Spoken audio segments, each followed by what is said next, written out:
Hello everyone, कैसे हैं आप सभी लोग। आई होप आप सभी अच्छे होंगे। आज हम इलेक्ट्रोकेमिस्ट्री चैप्टर से concentration cells and relation between Nernst equation and equilibrium constant ये टॉपिक्स पढ़ने वाले हैं, उन्हें अच्छे समझने वाले हैं। ओके, चलिए वीडियो स्टार्ट करते हैं। सबसे पहले हम पढ़ेंगे कंसंट्रेशन सेल्स। आज हम दो टॉपिक कैरी करेंगे, कंसंट्रेशन सेल पढ़ेंगे, उसके बाद पढ़ेंगे relation between Nernst equation and equilibrium constant. चलिए वीडियो स्टार्ट करते हैं जल्दी से। सबसे पहले हम पढ़ेंगे कंसंट्रेशन सेल्स को। क्या होते हैं कंसंट्रेशन सेल्स? हमने इलेक्ट्रोकेमिकल सेल्स पढ़े, इलेक्ट्रोलाइटिक सेल्स पढ़े। अब ये कंसंट्रेशन सेल्स हैं क्या? ये कोई नया सेल नहीं है, ये भी इलेक्ट्रोकेमिकल सेल्स ही हैं, लेकिन इसमें क्या है, एक कंडीशन है बस। इलेक्ट्रोकेमिकल सेल ही है कंसंट्रेशन सेल, लेकिन इसमें एक कंडीशन अप्लाई करनी है हमें बस। वो कंडीशन है क्या? देखो जरा कंडीशंस क्या क्या है इसके लिए। इसमें क्या होता है, both electrodes are made up of same metals.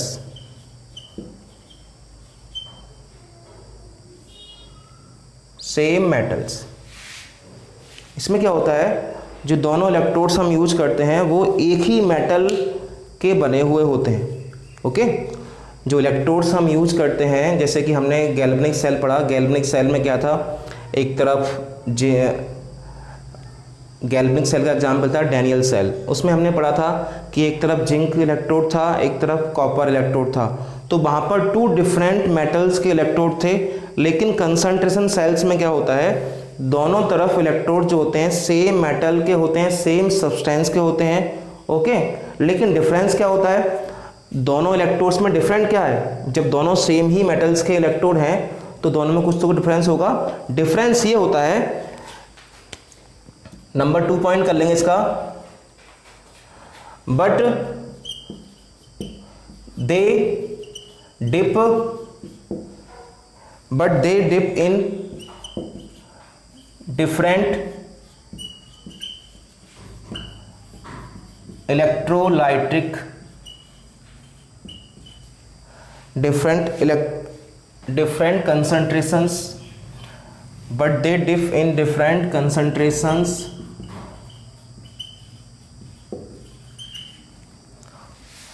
of electrolytic solution। देखिए डिफरेंस क्या है। सबसे पहला point, both electrodes are made up of same metals. इन सेल्स में दोनों इलेक्ट्रोड जो होते हैं एक ही मेटल, एक ही सब्सटेंस के बने होते हैं। लेकिन डिफरेंस क्या होता है, but they dip in different concentration of electrolytic solution. लेकिन ऐसा होता है कि जो, जैसे मान लीजिए यहाँ पर मैं डायग्राम ड्रॉ कर रहा हूँ। मान लीजिए ये है एक इलेक्ट्रोड, एक कंटेनर ये है, एक कंटेनर ये है, सभी को दिख रहा होगा। अब मान लीजिए यहाँ पर भी कॉपर इलेक्ट्रोड है, यहाँ पर भी कॉपर है, और यहाँ पर भी क्या है, कॉपर है। और दोनों किस में डिप है, ये CuSO4 में, ये भी CuSO4 में है, और ये भी किस में होगा डिप, CuSO4 में। लेकिन आप दोनों में डिफरेंस क्या है, लेकिन डिफरेंस ये होगा, इस कंटेनर के अंदर CuSO4 की डिफरेंट कंसंट्रेशन होगी, और इस वाले कंटेनर में CuSO4 की डिफरेंट कंसंट्रेशन होगी। मान लीजिए, सपोज कर लीजिए यहाँ पर C1 कंसंट्रेशन है इसकी, और यहां पर है C2 कंसंट्रेशन। ओके, दोनों इलेक्ट्रोलाइटिक्स, दोनों हाफ सेल्स में जो इलेक्ट्रोलाइटिक सॉल्यूशन भरा हुआ है CuSO4 का, यहां पर एग्जांपल में, वहां पर दोनों हाफ सेल्स में उसकी कंसंट्रेशन क्या है, डिफरेंट है। एक में C1 है, एक में C2 है। ओके, यही होते हैं कंसंट्रेशन सेल्स। ओके, अब देखो हम इसको और समझते हैं थोड़ा आगे। हम इसका एक एग्जाम्पल लेते हैं, एग्जाम्पल के थ्रू हम इसको और अच्छे से समझ सकते हैं कंसंट्रेशन सेल को। बस आप ये 2 पॉइंट याद रखिए। क्या है, both electrodes are made of same metals, दोनों इलेक्ट्रोड्स एक ही मेटल के बने होते हैं, देखो कॉपर, यहाँ पर भी कॉपर, लेकिन डिफरेंस क्या होता है, दोनों मेटल्स इलेक्ट्रोड जो होते हैं वो different concentration of electrolytic solution में डिप रहते हैं। यहाँ पर C1 है इसकी कॉपर सल्फेट की, यहाँ पर C2 है, ये पॉइंट मैंने यहाँ पे लिख दिया है। अब देखो इसको हम एग्जाम्पल के थ्रू समझते हैं, बहुत सिंपल सा है। एग्जाम्पल ले लेते हैं हम किसी इलेक्ट्रोड का, हम कोई एग्जाम्पल ले रहे हैं, we take of the following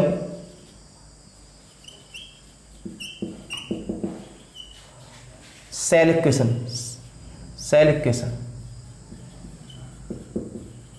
हमने एक सेल इक्वेशन ले लिया है, रिप्रेजेंट कर रहे हैं, जैसे ये मेटल थी, M फॉर मेटल, ये सॉलिड स्टेट में थी, अब ये जो कन्वर्ट हुई वो Mx पॉजिटिव हो गई, यानी ये कैथोड पर हुआ होगा, सॉरी एनोड पर। मेटल ने अपने इलेक्ट्रॉन्स x इलेक्ट्रॉन लूज किए और कैटायन बना लिया, ये कहाँ हुआ होगा, एनोड पर, तो ये हो जाएगा एक्वस। और मान लीजिए इसकी कितनी कंडीशन है, C1, जैसे मान लीजिए ये है एनोड पर, कॉपर ने अपने इलेक्ट्रॉन्स लूज किए और कॉपर आयन बनाया, और कॉपर आयन जो होंगे वो किस कंसंट्रेशन में होंगे, C1 में होंगे। ओके, अब यहां पर हम लगाते हैं सॉल्ट ब्रिज, ये डबल लाइन किसको रिप्रेजेंट करती है, सॉल्ट ब्रिज को, जैसे यहां पर सॉल्ट ब्रिज है ये लगा हुआ। ओके, तो डबल लाइन रिप्रेजेंट करती है सॉल्ट ब्रिज को। अब यहां पे क्या होगा, ये जो x इलेक्ट्रॉन लूज किए थे मेटल ने, वो इलेक्ट्रॉन यहां पर जो कॉपर इलेक्ट्रोड पर कॉपर आयंस यहां पर हैं, यहां पर जो कॉपर आयंस प्रेजेंट हैं ये वाले, ये कॉपर आयंस या बोले तो मेटल आयंस एक्सेप्ट कर लेंगे, क्योंकि हमने यहाँ पर मेटल लिखा है, हमने कॉपर ना जिंक लिखा, हमने क्या लिखा है, ओनली M फॉर मेटल, कोई भी मेटल हो सकती है। अब यहाँ पे हम करेंगे, जो इलेक्ट्रॉन लूज किए थे मेटल ने, वो एनोड पर किसने एक्सेप्ट कर लिए, एनोड पर एक्सेप्ट कर लिए किसने, मेटल ने, और मेटल सॉलिड में कन्वर्ट हो गई। अब ये भी एक्वस है, लेकिन इसकी कंडीशन कितनी है, C2 है, यहां पर इसकी C2 है। ओके, मेटल ने अपने इलेक्ट्रॉन्स लूज किए एनोड पर और मेटल आयन में कन्वर्ट हो गया x इलेक्ट्रॉन लूज करके। यहां पर मेटल आयंस जो है उनकी कंडीशन कितनी है, C1 है, वो यहां पर होगी। नेक्स्ट है, यही इलेक्ट्रॉन्स कैथोड पर मेटल आयन ने एक्सेप्ट कर लिए और मेटल में वो क्या हो गया, रिड्यूस हो गया। ओके, तो इसकी मान लेंगे हम C2 कंसंट्रेशन। अब यही है देखो कंसंट्रेशन सेल, उसको हमने रिप्रेजेंट किया है। अब यहाँ पर हम क्या करेंगे, हम एक नस्ट इक्वेशन को यहाँ से ड्राइव करेंगे, कंसंट्रेशन सेल के लिए नस्ट इक्वेशन को हम ड्राइव करेंगे इससे हम कंसंट्रेशन सेल के लिए नस्ट इक्वेशन को ड्राइव करने वाले हैं। ठीक है, तो नस्ट इक्वेशन होती क्या है, जरा देखिए, नस्ट इक्वेशन होती क्या है, हमने प्रीवियस वीडियो में समझाया था, ये क्या होती है, E cell is equal to E naught cell minus 0.059 upon n log 10 base q। Okay, यही थी ना। अब इसके आगे चलते हैं, देखिए मैं इसको रब कर दे रहा हूँ ऊपर से, और इसके आगे चलते हैं, यहाँ से आगे करने वाले हैं, यहाँ से हम आगे करेंगे। ओके, चलिए इससे आगे चलते हैं। अब हमें यहाँ पर नस्ट इक्वेशन को कैलकुलेट करने, ई सेल को कैलकुलेट करने के लिए नस्ट इक्वेशन की हेल्प से हमें क्या चाहिए होगा, हमें चाहिए होगा ई नॉट सेल, हमें चाहिए एन की वैल्यू और हमें चाहिए क्यू की वैल्यू। हमें नस्ट इक्वेशन की हेल्प से किसी भी इलेक्ट्रोड का सेल पोटेंशियल कैलकुलेट करने के लिए हमें क्या चाहिए, ई नॉट सेल स्टैंडर्ड कंडीशंस पर, एन की वैल्यू और क्यू की वैल्यू। चलिए कैलकुलेट करते हैं। पहले हम क्या करेंगे, हम ई नॉट सेल कैलकुलेट करेंगे। तो ई नॉट सेल एक्चुअल में होता क्या है, E reduction potential of cathode minus E reduction potential of anode. ये पढ़ रखा है फॉर्मूला आपने। अब जरा बताना, अब जब आपको इस तरह से न्यूमेरिकल आएगा, इस तरह से कैलकुलेशन आएगी, तो आपको एक इलेक्ट्रोड का, किसी भी एक इलेक्ट्रोड का रिडक्शन पोटेंशियल आपको गिवन होगा। तो यहां पर मान लीजिए एक का दिया हुआ है, किसी का भी, सपोज मान लीजिए ई नॉट एम एक्स पॉजिटिव और एम, इसका हमें दिया हुआ है एक्स। ओके, ये गिवन मिलेगा आपको। सपोज कर लीजिए इन दोनों इलेक्ट्रोड्स में से किसी भी एक इलेक्ट्रोड का स्टैंडर्ड रिडक्शन पोटेंशियल हमें गिवन है, तो ये क्या है, हमने x मान लिया इसे। जरा बताओ, जब ये एक का x है, इन दोनों में से एक का x है, तो इसका भी क्या होगा, x होगा, क्योंकि दोनों मेटल्स क्या है, सेम है। यहां भी कॉपर है और यहां भी कॉपर है। ओके, तो जब एक इलेक्ट्रोड का गिवन होगा तो सेकंड वाले का उसके सेम हो जाएगा, क्योंकि दोनों इलेक्ट्रोड्स कैसे हैं, सेम मेटल के हैं। तो यहां पर क्या हो जाएगा, जितना होगा हमारा कैथोड का, जितना x कैथोड का हो जाएगा, माइनस उतना ही होगा एनोड का। तो कितना हो गया ये, 0। तो ई नॉट सेल क्या होता है, 0। अब यहां से एक बात निकल के आई, किसी भी कंसंट्रेशन सेल के लिए ई नॉट सेल की वैल्यू क्या होती है, हमेशा 0 होती है। ओके, याद रखना ये वाली बात। यहां पे हमने प्रूफ भी कर दिया कि किसी भी कंसंट्रेशन सेल के लिए ई नॉट सेल की वैल्यू 0 होती है। क्यों होती है, क्योंकि दोनों इलेक्ट्रोड्स क्या होते हैं, सेम मेटल के होते हैं। ओके, अब क्या करेंगे, हमने ई नॉट सेल कर लिया कैलकुलेट। अब यहां पे करेंगे हम एन की वैल्यू। अब बताओ जरा एन की वैल्यू क्या होगी। यहां पर एन होता क्या है एक्चुअल में, एन होता है number of electrons. Number of electrons, कितने इलेक्ट्रॉन्स सर्कुलेट हुए इस फॉलोइंग केमिकल रिएक्शन में। तो यहां पर कितने इलेक्ट्रॉन सर्कुलेट हुए थे, एन इलेक्ट्रॉन। मेटल ने एन लूज किए थे और एन दूसरी मेटल आयन ने एक्सेप्ट कर लिए थे। तो यहां पर एन की वैल्यू कितनी हो जाएगी, एन की वैल्यू हो जाएगी एक्स। क्या हो जाएगी, एक्स। अब रह गया हमारा क्यू। अब हम करते हैं क्यू की कैलकुलेशन। मैं यहां पे कर दे रहा हूं, इधर को क्यू की कैलकुलेशन कर रहे हैं। Calculation of Q.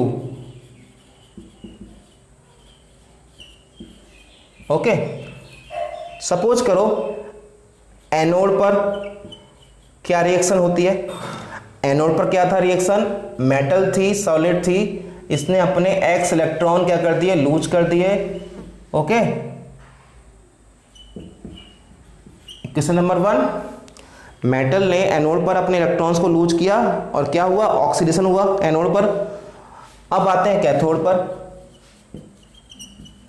कैथोड पर क्या होता है, यही इलेक्ट्रॉन जो है मेटल आयन ने, यही इलेक्ट्रॉन जो है मेटल आयन ने एक्सेप्ट कर लिए और मेटल सॉलिड में वो कन्वर्ट हो गया।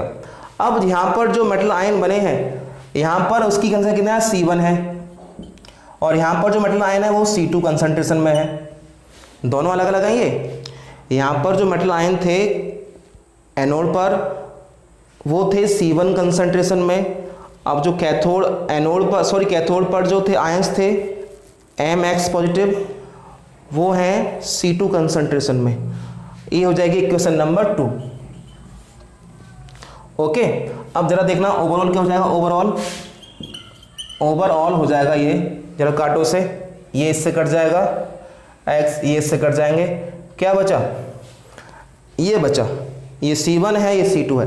अब बताओ ये हो जाएगा Mx पॉजिटिव एक्वस, ये है C2, ये कन्वर्ट हुआ Mx पॉजिटिव एक्वस C1 में। ऐसा क्यों किया हमने, देखो पहले इसको क्यों लिखा, पहले इसको इसलिए लिखा क्योंकि ये जो है C2 कहां पर है, कैथोड पर। पहले कैथोड वाला आएगा फिर आएगा एनोड वाला। कैथोड पर M2 है ना, C2 सॉरी, एनोड पर कितना है, C1 है। तो C2 कंसंट्रेशन C1 कंसंट्रेशन में चेंज हो गई। ये हमारी ओवरऑल रिएक्शन आई। अब Q की वैल्यू क्या होती है, एक्चुअल में Q है क्या, ये Q जो होती है, Q की वैल्यू लिख देते हैं कंसंट्रेशन ऑफ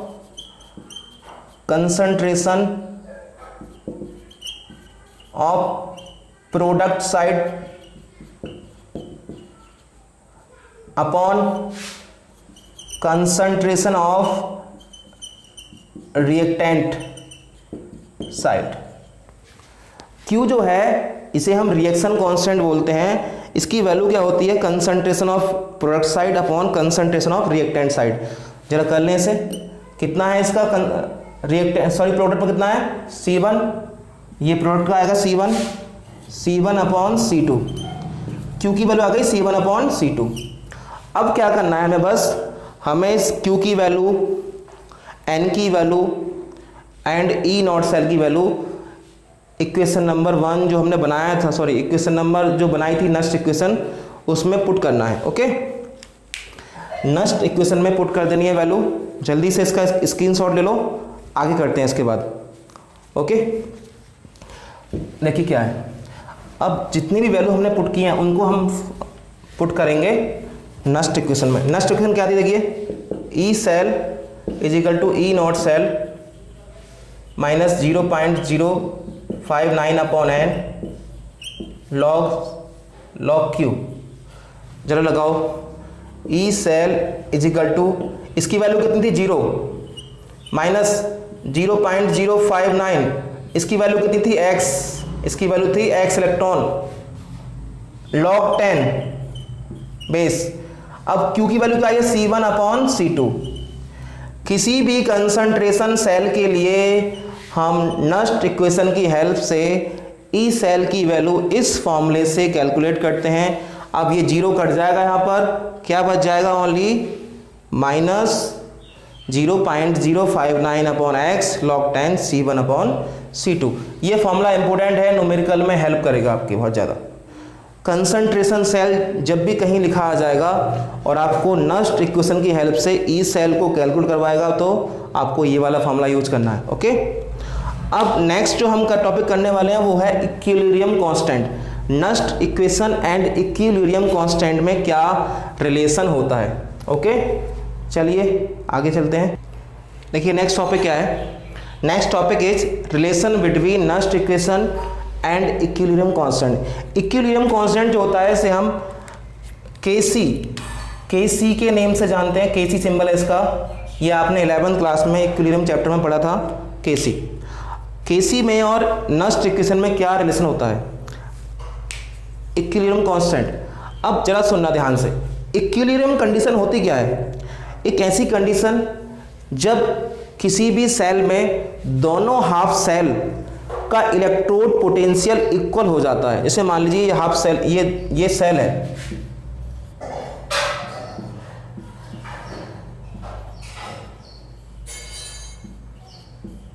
ये सेल है, ये सॉल्ट ब्रिज जुड़ा हुआ है। ओके, अब इस सेल में एनोड है, ये कैथोड है। अब इन दोनों इलेक्ट्रोड्स के इलेक्ट्रोड पोटेंशियल जब इक्वल हो जाते हैं तो उस कंडीशन में क्या होता है?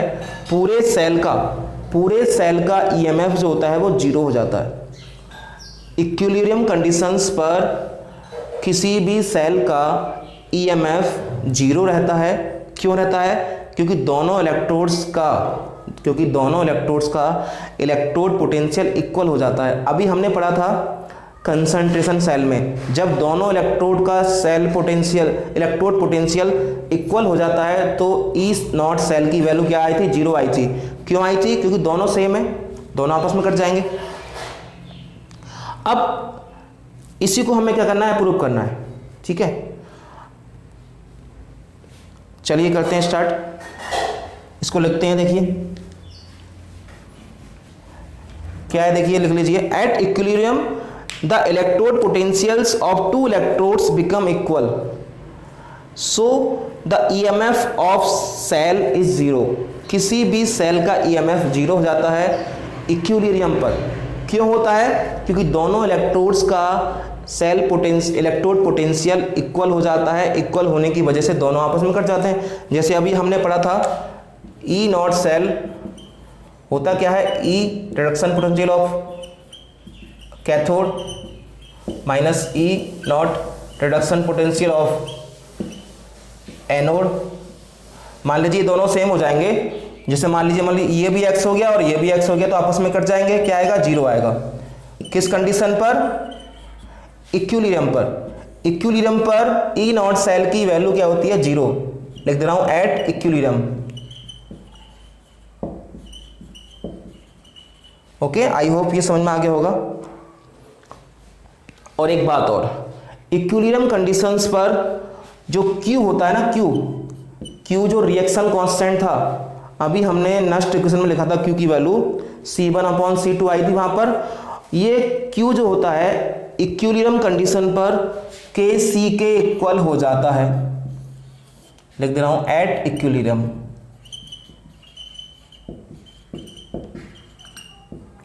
इक्विलिब्रियम पर KC की वैल्यू जो होती है Q के इक्वल हो जाती है, और KC हमारा क्या है, इक्विलिब्रियम कांस्टेंट है। अब जरा हम इसे नेक्स्ट इक्वेशन में पुट कर देंगे वैल्यू को। देखिए मैं इसको रफ कर रहा हूं, जरा देखना। देखिए क्या होता है, देखिए नेक्स्ट इक्वेशन लिख लेते हैं। नेक्स्ट इक्वेशन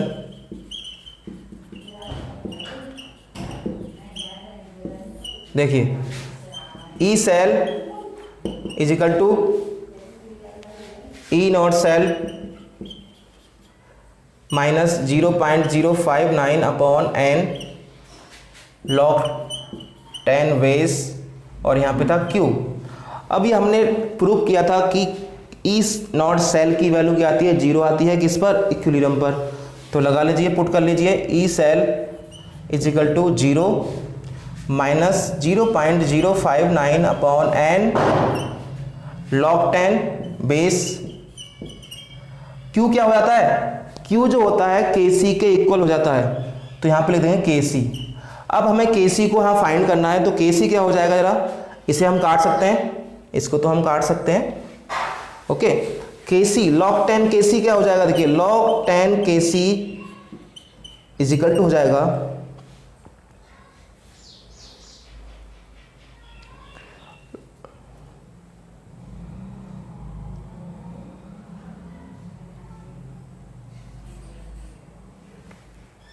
एक मिनट रुको, एक मिनट जो यहां पर हमने लिखा था ना ई नॉट सेल नहीं होता 0, ई सेल होता है। थोड़ा करेक्शन कर लेंगे वहां पर। ई सेल की वैल्यू जो होती है वो 0 होती है, किस पर, एट इक्विलिब्रियम पर। ठीक है, तो हम यहां पे लगाएंगे 0। ओके, यहां पर हम 0 पुट करेंगे, 0 पुट करेंगे, यहां पे होगा ई नॉट सेल माइनस, अब देख क्या हो जाएगा, E naught cell is equal to क्या हो जाएगा, इसको इधर ले आओ, इसे इधर ले जाओ, तो हो जाएगा E naught cell is equal to हो जाएगा 0.059 upon N log 10 KC। Okay, इसे आप करेक्ट कर लेना, वहां पर ई नॉट सेल 0 नहीं होता, ई सेल होता है। किसी भी सेल का इलेक्ट्रोड पोटेंशियल 0 हो जाता है, क्योंकि हमने ई नॉट सेल लिखा था, वो स्टैंडर्ड कंडीशंस थी। अब ये क्या है, ये नॉन स्टैंडर्ड कंडीशंस पर है। ओके, अब ये हो जाएगा, देखो हमें क्या पुट करना, हमें निकालना है KC, तो log 10 KC इजिकल टू हो जाएगा E naught cell into n upon 0.059, ये होता है हमारा इक्विलिब्रियम कांस्टेंट। और नेक्स्ट इक्वेशन में रिलेशन, ओके, इक्विलिब्रियम कांस्टेंट और नेक्स्ट इक्वेशन में रिलेशन ये होता है। एक बार और समझ लेंगे, थोड़ा ध्यान से देखना। इक्विलिब्रियम पर दोनों इलेक्ट्रोड्स का, जो इलेक्ट्रोड्स हम यूज करते हैं किसी भी सेल में, इलेक्ट्रोड पोटेंशियल इक्वल हो जाता है। दोनों क्यों होता है इक्वल, बिकॉज दोनों इलेक्ट्रोड पर जो रिएक्शन होती हैं, उन दोनों रिएक्शंस का रेट इक्वल हो जाता है। तो जितने रेट से एक इलेक्ट्रोड पर इलेक्ट्रॉन्स रिलीज हो रहे थे, उतने ही रेट से दूसरे इलेक्ट्रोड पर वो इलेक्ट्रॉन्स एक्सेप्ट हो रहे हैं। तो इसकी वजह से क्या होता है, दोनों सेल्स का इलेक्ट्रोड पोटेंशियल इक्वल हो जाता है, जिसकी वजह से जब दोनों सेल का इलेक्ट्रोड पोटेंशियल इक्वल हो जाता है, तो पूरे सेल का इलेक्ट्रोड पोटेंशियल जो होता है वो 0 हो जाता है। ओके, ये बात हमने समझी। अब उसके बाद क्या है, जब इक्विलिब्रियम कंडीशन होती है, तो इक्विलिब्रियम पर KC की वैल्यू, जो KC है हमारा, KC बोलते हैं इक्विलिब्रियम कांस्टेंट को, KC की वैल्यू Q के इक्वल हो जाती है। Q क्या था, रिएक्शन कांस्टेंट था। और इसकी वैल्यू क्या थी, concentration of product side upon concentration of reactant side, तो वो Kc का इक्वल हो जाता है। तो हम क्या करना है, हमें वैल्यू लगा देंगे नेक्स्ट इक्वेशन में, इक्विलिब्रियम कंडीशन वाली वैल्यू पुट कर देनी है। ई सेल की वैल्यू 0 होती है, ये नेक्स्ट इक्वेशन है। अब ई सेल की वैल्यू 0 हमने कर दी, E naught cell minus 0.059 upon N log 10, Q जो था वो Kc में चेंज हो गया। अब हमें क्या करना है, ई नॉट सेल हमने बाहर ले लिया, तो क्या हुआ, ये प्लस में हो जाएगा ये वाला 0.059 अपॉन एन लॉग 10 Kc। अब log 10 Kc को हमें बाहर लेना है क्योंकि हमें यही कैलकुलेट करना है। क्या हो जाएगा, ये दोनों मल्टीप्लाई में आ जाएंगे, अपॉन में आ जाएगा 0.059। ओके, बहुत सिंपल है। आई होप सभी को अच्छे समझ में आया होगा। अब हम नेक्स्ट वीडियो में आपको बैटरीज पढ़ाने वाले हैं, कॉमर्शियल बैटरीज, ओके, जिसमें हम प्राइमरी बैटरीज, सेकेंडरी बैटरीज पढ़ेंगे। ऑलमोस्ट लास्ट टॉपिक रह गया है चैप्टर का। ओके, जल्दी से उसे फिनिश करेंगे, फिर चैप्टर नंबर 4 स्टार्ट करेंगे। ओके, आई होप सभी को अच्छे समझ में आया होगा। Thank you for watching this video. और मेरी वीडियो अच्छी लगी हो तो प्लीज़ चैनल को सब्सक्राइब करें, वीडियो को लाइक करें और चैनल को शेयर करें। Thank you very much.